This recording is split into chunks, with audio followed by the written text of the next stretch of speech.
Selamat sore Mama Emi. Sore.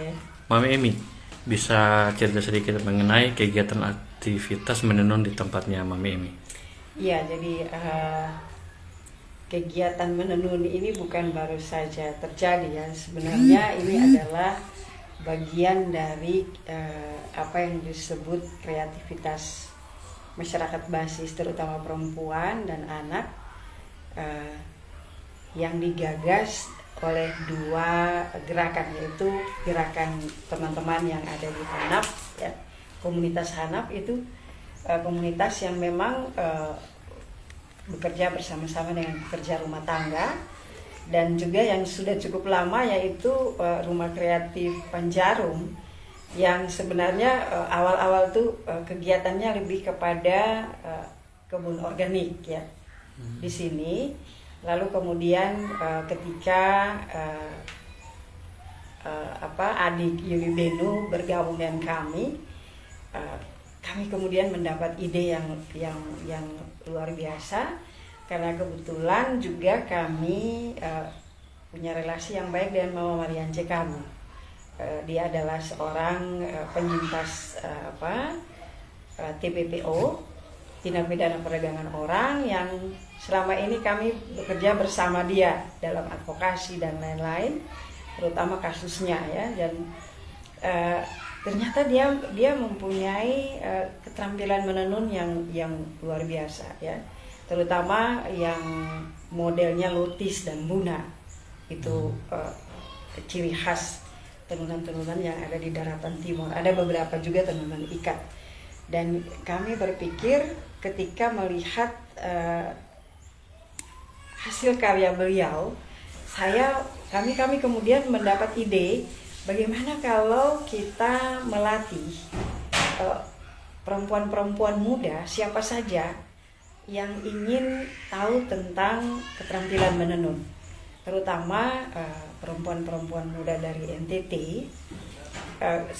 Alangkah indahnya kalau mereka juga punya keterampilan menenun, karena bagi kami itu adalah keterampilan yang diturunkan dalam generasi dan peradaban yang nilainya cukup tinggi, yang belakangan ini itu terputus dengan generasi muda ya.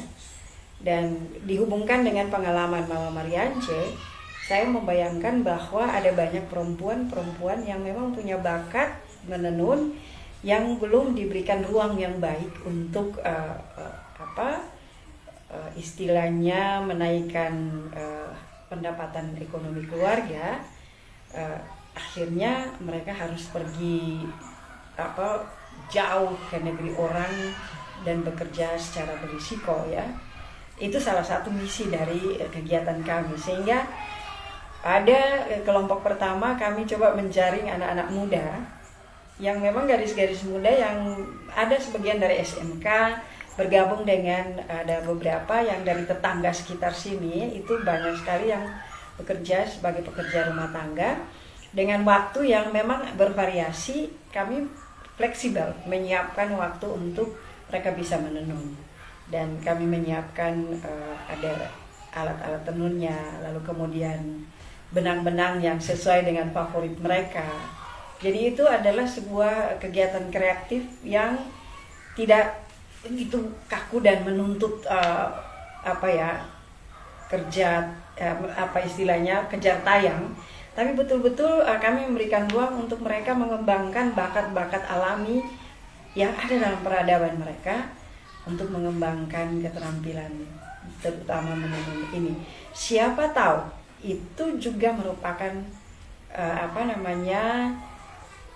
itu semacam warisan, atau itu juga merupakan alat di masa depan jika mereka suatu saat memang sudah agak kesulitan mendapat pekerjaan dan lain-lain. Maka tenun adalah bagian yang sangat esensi, yang sangat fundamental untuk mereka bisa mengembangkan bakat dan keterampilannya. Siapa tahu mereka bisa menaikkan taraf kehidupan mereka. Jadi itu bagi kami tidak saja untuk menjual produk, tapi juga untuk mencoba merawat nilai-nilai peradaban NTT yang sebetulnya ada dalam kain-kain tenun itu. Sehingga ini sudah pada kelompok yang kedua kami latih. Dan kelompok kedua ini memang agak bergumul karena kebanyakan adalah pekerja rumah tangga, ibu rumah tangga, sehingga ada yang datang, ada yang belum bisa datang karena ada kegiatan-kegiatan, tapi kami fleksibel. Dan ada guru sekolah yang memang masih muda dan karena dia sakit jadi belum datang. Jadi hari ini mungkin dapat hanya ada satu mama dan juga dengan Mama Mariance yang menjadi mentor. Kalau boleh tahu anggotanya sudah berapa, Mama Pendeta? Sebetulnya yang mengorganisir ini anggota lumayan ya. Jadi dari teman-teman komunitas Hanaf itu ada 5 orang, anak-anak muda, kreatif, aktivis. Sebagian besar itu bersama-sama dengan kami dalam advokasi perdagangan orang. Sekarang kami mencoba, tidak saja orang pikir ini perdagangan orang ini lekat dengan demo-demo, unjuk rasa, tetapi kami mulai masuk kepada hal-hal yang sebetulnya itu hal-hal yang sangat esensi, yang menjadi akar dan pemicu. Kalau ini tidak dijaga dengan baik, maka itu menjadi rantai terputus dalam peradaban yang menjebak banyak perempuan dan anak itu masuk di dalam kerja-kerja yang berisiko, ya. Nah, lalu kemudian yang lalu itu ada 5 orang peserta di pertama, karena memang kami punya alat itu hanya 5. Lalu kemudian yang sekarang ini ada, kalau tidak salah yang tercatat itu ada 4 orang, tapi itu datangnya tidak berbarengan karena mereka itu adalah pekerja rumah tangga dan kemudian ada ibu rumah tangga, ada yang datang hari ini, ada yang datang besok, dan kami fleksibel karena yang kami sediakan itu adalah bagaimana mengembangkan keterampilan-keterampilan yang sudah lama membeku begitu. Baik, Mama Pendeta. Target kedepannya apa, Mama Pendeta? Target ke depan itu bagi saya ini adalah sama juga dengan teman-teman yang lain. Ini merupakan kegiatan ekonomi kreatif, tetapi sekaligus juga merawat keterampilan-keterampilan menenun sebagai bagian dari peradaban NTT. Kalau boleh tahu, ini hasil karya dari teman-teman komunitas ini sudah dijual atau dilemparkan kemana saja? Yang itu kami punya display sederhana di sini. Itu ada beberapa yang masih ini, tapi ada yang sudah laku ya. Ada kami cukup cukup gembira karena itu pemula tapi rapih. Itu berarti pengajarnya hebat ya. Jadi Mama Mariance itu bakatnya luar biasa. Dan ada beberapa juga dari tenunannya Mama Mariance itu kami coba menaikkan di Facebook, dan ada teman-teman aktivis yang memang sudah beli. Termasuk juga kami membuka kemungkinan di display ini mama-mama penenun dari para penyintas 65. Ini sebetulnya kami tekanannya tenun ini sebagai salah satu alat advokasi juga. Mereka punya hasil-hasil karya, itu juga ada yang sudah laku, dan juga ada mama-mama dari pedalaman di Alor. Itu tenunannya itu dari bahan-bahan asli daerah, dan itu nilainya cukup tinggi. Dan biasanya kami naikkan di Facebook tidak hanya produknya, tapi juga telling the story, bercerita tentang siapa penenun dan juga nilai-nilai yang mereka sedang usung di dalam menenun itu. Ya. Mama Pendeta, kalau boleh tahu tempat lokasi dari Mama Pendeta ini di mana, supaya mungkin ada Tribuners yang nonton, mereka bisa pesan atau berkunjung lihat galerinya Mama Pendeta. Dan kalau mau telepon nanti nomornya berapa? Oke,